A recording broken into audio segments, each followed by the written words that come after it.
예레미야 43장 1절부터 13절 말씀 가지고 우리 함께 은혜 나누겠습니다. 지난주 말씀에서는 두 종류의 잘못된 믿음의 사람들이 등장했습니다. 자신의 생각을 하나님의 뜻인 줄 알고 열심히 하나님 편에 섰다고 생각하고 바벨론 편에 선 그달리아와 그를 따르는 사람들을 다 죽이고 포로로 잡아가던 이스마엘이 있었습니다. 정말로 열심인 사람입니다. 하나님을 섬기기 위해. 또 다른 사람은 유다의 남은 자들인데요, 막다른 골목에 이르자 예레미야에게 하나님의 뜻을 알려달라고 자기들이 다 순종하겠다고 했지만 결국 자기들의 생각을 따라 이집트로 가려고 했던 사람들이 있었습니다. 둘 다 잘못된 믿음을 가진 사람들입니다. 오늘 말씀에서는 유다의 남은 지도자들과 남은 백성들은 모두가 예레미야가 전하는 말씀을 듣고 예레미야가 바룩에게 속았다며 예레미야를 데리고 이집트의 안전한 요새인 다바네스로 들어갑니다. 그때 주님께서 예레미야에게 하신 말씀은 하나님께서 바벨론을 시켜서 그곳을 쳐가지고 이잡듯이 다 뒤져서 하나도 남지 않게 완벽하게 청소하신다는 말씀입니다. 이 말씀 보면서 우리도 혹시 우리 생각에 맞을 때만 은혜 받았다고 순종하는 것은 아닌지 우리 자신을 돌아보는 시간을 갖도록 하겠습니다. 1절부터 7절은 예레미야가 전하는 말씀을 듣고도 이집트로 간 남은 자들이 나옵니다.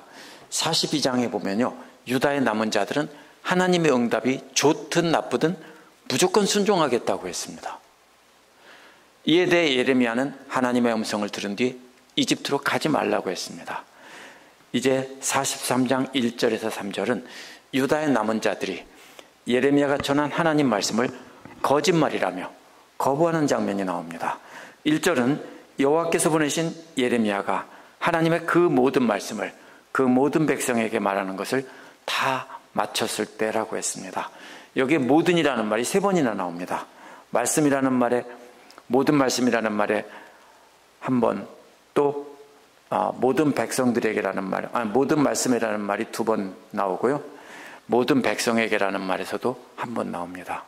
강조되는 것은 모든 말씀을 모든 백성에게 남김없이 다 전했다는 것입니다. 이제 남아있던 모든 백성들은 자신들이 무조건 따르겠다고 약속을 했기 때문에 순종만이 남아있습니다. 그런데 2절에서 호세아의 아들 아사랴와 가레야의 아들 요하난과 모든 교만한 자들이 예레미야에게 말했다고 했습니다. 개역에서는 교만하다고 번역했고요, 세번역에서는 고집이 세다라고 번역했는데요, 이 말은 교만하다 또는 건방지다는 뜻입니다. 이 말은 윗사람에게 반항하지 않고 존경하지 않는 것을 가리키고요, 뻔뻔하거나 교만한 행동을 가르칠 수 있습니다. 누구한테 그렇게 하는 겁니까? 예레미야한테가 아니라 하나님께 그렇게 한다는 겁니다. 하나님을 대상으로 그렇게 뻔뻔하고 건방지고 교만한 행동을 하고 있다는 뜻입니다. 이 건방진 사람들은 예레미야가 말을 마쳤을 때 거짓말이라고 말하면서 자신들의 하나님이, 여기서는 또 자신들의 하나님, 우리 하나님이라고 했습니다. 이집트로 가는 것을 금지했을 리가 없다라고 했습니다. 그러나 하나님께서 예레미야를 보내서 그 모든 말씀을 전하라고 했기에 하나님께 거짓말이라고 대들고 반항할 수 없었습니다. 그래서 뭐라고 말합니까? 3절에 보면 이유를 설명하는데, 네리야의 아들 바룩이 예레미야를 꼬여서 자신들을 바벨론 사람들에게 넘겨주고 포로로 잡아가게 한 것이라고 바룩에게 그 책임을 돌렸습니다. 그러나 이들은 분명히 하나님께 거짓말이라며 반항을 하고 대들고 있는 것입니다. 예레미야가 말을 마쳤을 때 아사랴와 요하난과 그 밖에 고집센 사람들은 하나님이 그렇게 말하셨을 리가 없다라고 했습니다.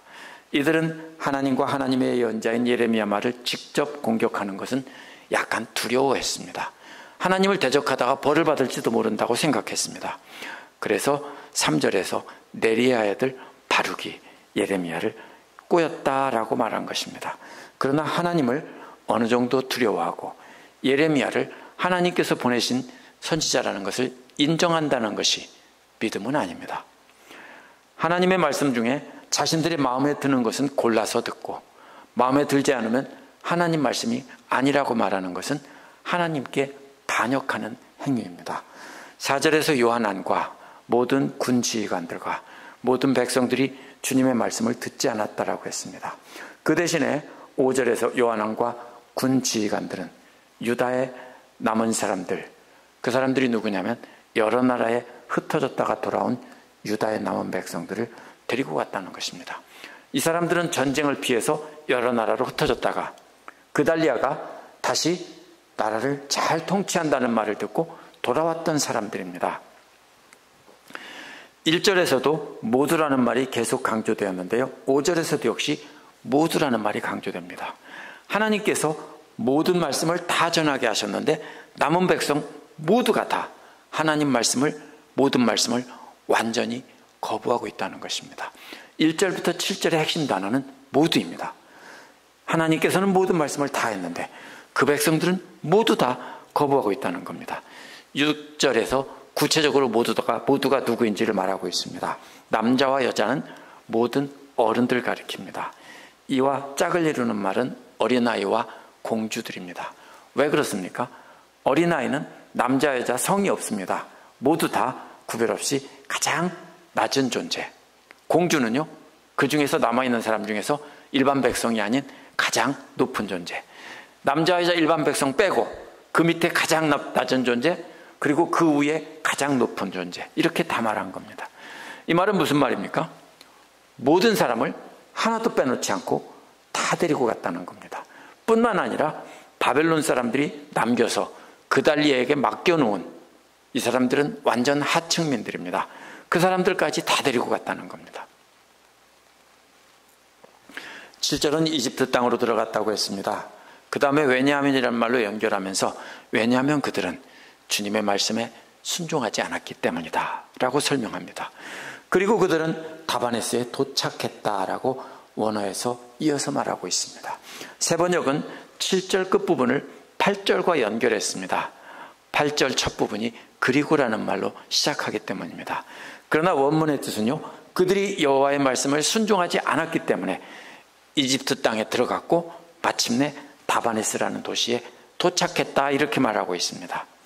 다바네스는 이집트의 나일강 삼각주 지역의 요새화된 도시입니다.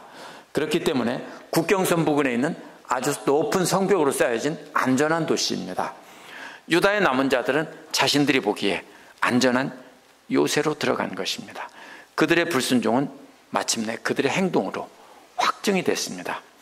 예레미야는 이집트로 가지 말라고 하면서 자신도 따라갔습니다. 왜 그랬을까요?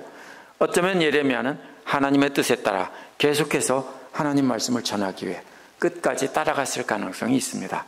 또 다른 가능성은요, 자신들과 함께 있게 하면서 계속 함부로 말하지 못하게 하고, 또 그래서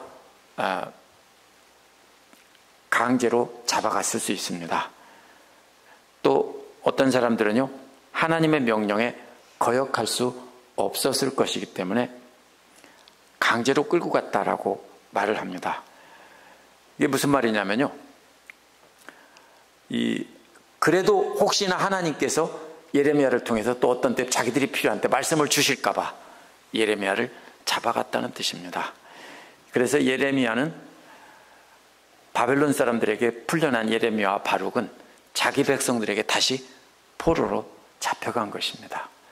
그 불안한 마음이 들어서 혹시나 위급할 때 하나님의 뜻을 물어볼 수 있을까 싶어서 보험 드는 심정으로 예레미야를 잡아간 것입니다. 저들은 하나님을 위험할 때만 지켜주고 구해주는 존재로 여겼습니다. 어찌되었든 예레미야는 이집트로 돌아갔습니다. 출애굽 시절의 모세는 하나님 말씀을 듣고 사람들을 이끌고 나왔는데 예레미야는 끌려갔습니다.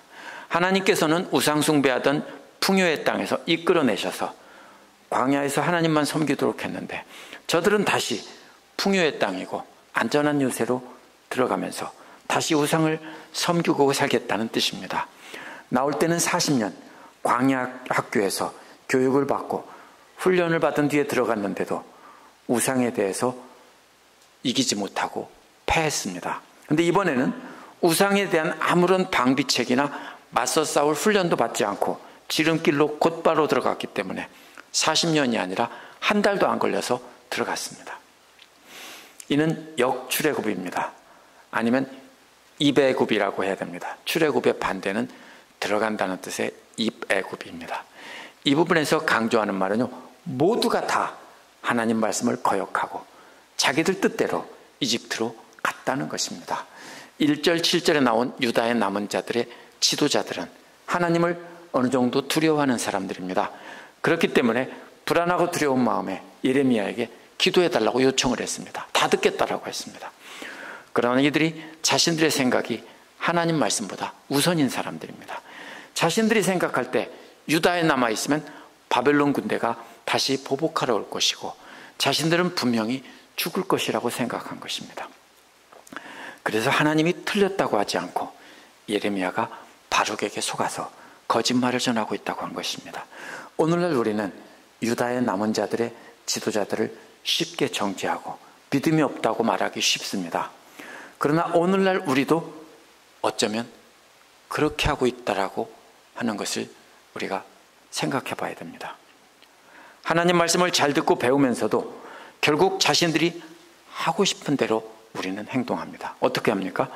하나님 말씀이 자신들에게 좋을 때는 은혜 받았다면서 듣고 자신들의 생각과 반대가 될 때는 에이 아닐 거야 하고 그냥 지나쳐 버립니다. 그게 바로 누구와 똑같습니까? 유다의 남은 자들의 지도자들과 100% 똑같은 것입니다. 사실은 자신들이 옳다는 생각으로 길로 계속 가면서 필요한 때만 하나님의 말씀을 듣는 것입니다. 그렇게 되지 않으려면 자신이 가고 싶은 길에서 돌아서서 죽어도 가기 싫은 길을 가야 합니다. 억지로 나쁜 길로 가라는 뜻이 아닙니다. 하나님의 말씀에 비추어 볼 때 내가 가고 싶지 않은 길로 가는 것이 옳다라고 하면은 그 길이 아무리 힘들고 죽고 싶은 만큼 싫어도 꺾고 가야 한다는 것입니다. 나이가 나의 중심에서 주인 노릇하다가는 그 자리에서 내려오는 것은 쉽지 않습니다. 그렇기 때문에 내 생각을 꺾는 노력을 우리가 해야 됩니다. 하나님 말씀이 인도하는 길은 위험한 예루살렘과 유다로 돌아가는 길이고 자신들의 생각에는 죽음의 길이기 때문입니다. 우리도 그렇게 합니다. 그래서 이것을 우리가 잘 생각하며 하나님 말씀이 싫더라도 순종하는 삶을 살아야 합니다. 8절부터 13절은 불순종한 자들은 죽거나 포로가 되게 하신다는 하나님 말씀이 나옵니다. 8절은 그러자 주님의 말씀이 다바네스에 있는 예레미야에게 왔다라고 합니다. 유다의 남은 자들이 하나님의 경고를 무시하고 이집트의 다바네스에 들어가자 주님의 말씀이 예레미야에게 도착했습니다. 그 말씀의 내용은 하나님의 경고를 무시하고 하나님을 대적한 모든 남은 자들에게 내리는 벌입니다. 9절은 하나님 말씀을 알리기 위한 상징적인 행동을 합니다. 이 행동이 매우 중요한 역할을 합니다. 구약시대에는 선지자들은 직접 이렇게 어떤 행동으로 말씀을 전했습니다. 어떻게 합니까? 사람들이 보는 앞에서 큰 돌을 날라다가 다바네스에 있는 바로의 궁 앞에 묻으라는 것입니다. 그러나 다바네스는 이집트의 왕궁이 있던 수도가 아닙니다. 그렇기 때문에 바로의 집이라는 말은 관청의 건물이거나 아니면 바로가 가끔 와서 머무는 별장과 같은 곳일 것입니다. 그래서 오늘날 남아있는 파피루스에도 다바네스에 있는 왕의 집이라는 글이 기록된 문서가 남아 있습니다. 포장된 광장이라는 말은요, 바로의 집 앞에 벽돌이라는 뜻입니다. 이집트 사람들이 흙으로 만들어서 돌을 구워가지고 벽돌을 만들었습니다. 출애굽기 이런 데서도 벽돌을 나오죠. 진흙으로 벽돌을 만들어서 그것을 구워서 돌로 썼습니다. 그래서 이것은 벽돌로 이렇게 포장된 길입니다. 그런데 그 진흙으로 구워 만든 벽돌을 일부를 걷어내면 그 속에 진흙이 나옵니다. 그러면 진흙을 파고 거기에 큰 돌을 놓은 다음에 다시 그 위에다가 벽돌을 원래대로 덮어 놓으라는 것입니다. 그러면 밑에 돌이 있다는 것을 모르죠. 감쪽같죠. 근데 어떻게 하겠습니까? 이것을 유다 사람들이 다 보는 앞에서 하라고 했습니다. 10절은 온 세상 모든 군대의 대장이신 이스라엘의 하나님께서 이렇게 말씀하셨다라고 전하라는 겁니다. 만군의 주, 이 말은요 모든 나라 모든 군대의 대장 이런 말입니다. 바빌로니아 군대나 이집트 군대나 세상 모든 군대의 대장은 하나님이시니까 하나님 말씀을 들으라는 것입니다. 하나님께서 예레미야를 통해 유다 사람들에게 전하신 말씀은 예레미야가 놓은 돌 위에 바빌로니아 왕의 느부갓네살의 보좌가 놓일 것이라는 겁니다. 그 위에 벽돌은 어떻게 될까요? 다 파괴되겠죠. 다 파괴되고 걷어지면 예레미야가 넣어놓은 돌이 나옵니다. 그 돌 위에 바빌로니아 왕 느부갓네살이 보좌를 놓고 앉아서 심판한다는 겁니다. 누구를 심판합니까? 이집트의 왕이나 귀족들이나 이런 사람들을 다 놓고 심판을 합니다. 처형하고 이런 걸 하는 거죠. 바로 그 심판의 보좌가 놓인다는 것입니다. 왕의 보좌가 이집트 땅에 놓이는 경우에는 딱 한 군데밖에 없습니다. 한때밖에 없습니다. 바빌로니아 왕이 이집트를 정복했을 때입니다. 예레미야는 나중에 바빌로니아 왕의 보좌를 놓고 이집트 사람들과 유다 사람들을 재판할 재판석에 돌을 놓은 것입니다. 11절은 바빌로니아 왕이 이집트를 치면 사람들은 전염병에 걸려 죽을 사람은 전염병에 걸려 죽고, 포로로 끌려갈 사람은 포로로 끌려가고, 칼에 맞아 죽을 사람은 칼에 맞아 죽는다는 것입니다. 무슨 말입니까? 어느 누구도 이러한 심판에서 절대로 벗어날 수 없다.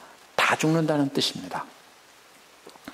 12절에도 역시 다 죽고 멸망하는 모습이 나옵니다. 다 죽이고 나면 마지막에 하는 게 뭘까요? 전쟁에서 불 지르는 겁니다. 불질러 다 태워야 다시는 일어나지 못하죠. 그래서 신전에 불을 지르고 신상들을 태우거나 전리품으로 가져간다고 했습니다. 여기서 두 가지로 다르게 해석된 게 나오는데요.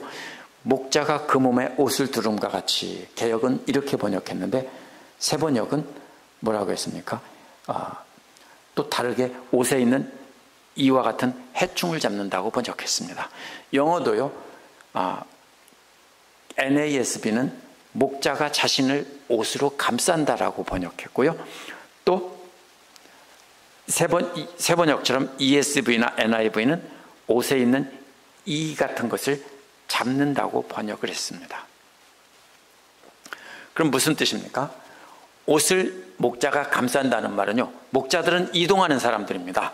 한 곳에서 싹 치우면 그 다음에 어떻게 합니까? 다른 곳으로 옮겨가죠. 이동하죠. 싹 치우고 또 이동하죠. 그게 마치 뭐와 같습니까? 느부갓네살이 정복하는 장면과도 같습니다. 그래서 목자가 다 싹 풀들을 양들이 다 뜯어먹었으면 무슨 말입니까? 군대 같죠. 양들은 군대 같고 목자는 느부갓네살 같은 겁니다. 그렇게 해서 싹 쓸어먹어 치우면은 그 다음에 목자는 옷으로 자기 몸을 감싸고 다음 자리로 이동한다는 겁니다. 그렇게 해서 다 점령한다는 뜻으로 해석할 수 있습니다. 또 다른 번역은 옷에 있는 이 같은 해충을 잡는다는 것인데요, 옷을 털어서 밝은 비달에서 이 하나까지 다 잡아낸다는 뜻으로 해석할 수 있습니다. 그러면 무슨 뜻입니까? 다 뒤져서 샅샅이 다 털어내고 훔쳐가고 빼앗아가고 다 이 잡아 죽이듯이 다 죽인다는 겁니다. 작은 이까지도 잡아서 손톱 끝으로 눌러서 터쳐 죽이는 것처럼 다 죽인다는 겁니다. 문맥으로 볼 때는요, 목동이 자기 옷에 벌레를 잡아 이를 잡아내듯 이집트 땅을 깨끗하게 그 지역을 다 죽여버리는 장면으로 해석하는 것이 저는 맞다고 생각합니다.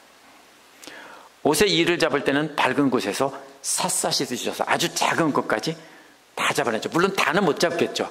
그렇지만 완벽하게 뒤져서 다 잡을 때까지 잡는 것이 이 잡기입니다. 놔두면 어떻게 됩니까? 금방 또 새끼치고 불어나죠. 그래서 완벽하게 잡아야 됩니다. 이 말은 그 땅을 완벽하게 청소하고 다 죽이고 불질러서 아무것도 없이 해놓은 다음에 떠난다라는 그림입니다. 물론 두 가지 그림이 해석이 다 가능합니다. 그런데도 아무런 저항을 받지 않는다는 겁니다.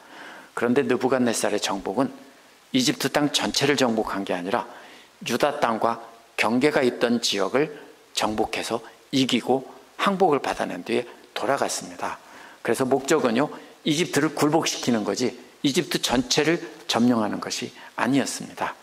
그래서 유다의 남은 자들은, 피한 그 지역은 나중에 느부갓네살에게 완전히 정복이 되고 다 죽게 됩니다. 13절에 태양 신전에 돌기둥을 부수고 이집트 신전을 불살라버린다고 했습니다. 이 예언은 기원전 568년에서 567년에 실제로 이루어졌다고 역사가들은 기록하고 있습니다.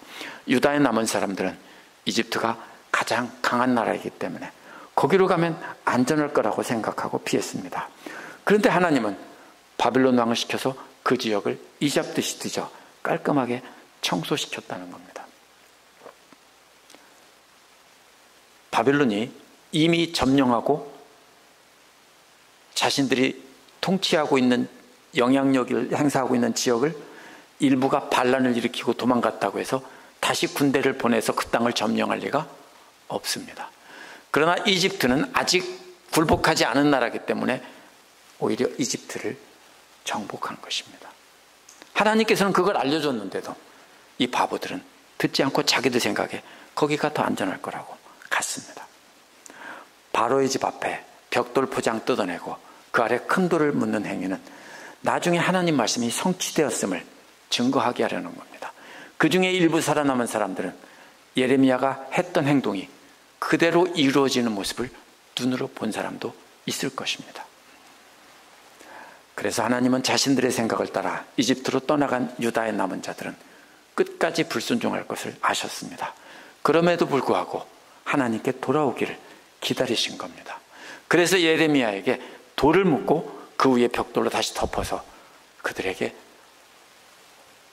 회개하라고, 하나님께서 완전히 멸하실 거라고 한 것은 그때라도 다시 하나님 말씀에 순종해서 예루살렘으로 돌아가 나라를 회복시키라고 하는 뜻입니다.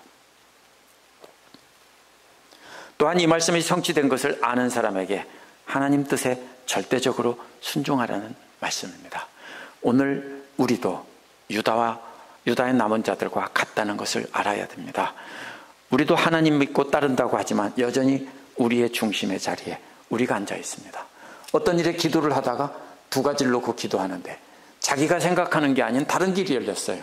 그럼 우리는 어떻게 하죠? 자꾸 그쪽이 하나님의 뜻일 거라는 증거를 자꾸 찾으려고 합니다. 안 그럽니까? 하나님 말씀이 정확하게 맞으면 할렐루야 하고 따라가지만 맞지 않으면 반대쪽이 맞을 거라고 자꾸 증거를 찾으면서 맞아, 하나님께서 내가 기도하는데 이렇게 응답하셨어, 이렇게 찾는 것입니다. 우리는 모두 우리 중심의 자리에서 우리가 내려와야 됩니다. 그 자리에 대신에 성령님을 모셔야 합니다. 성령님께서 우리에게 말씀을 깨닫게 해주실 때 우리는 순종해야 되는 겁니다. 결국 세상 사람들이 자기중심적으로 생각하고 자신의 이익과 안전을 위해 걷는 안전한 성공 길에서 떠나야 한다는 것입니다. 우리는 세상 사람들이 가지 않는 좁고 위험한 길로 가야 합니다. 그래서 예수께서도 좁은 길로 가라고 했고요, 넓고 안전한 길로 가지 말라고 했습니다.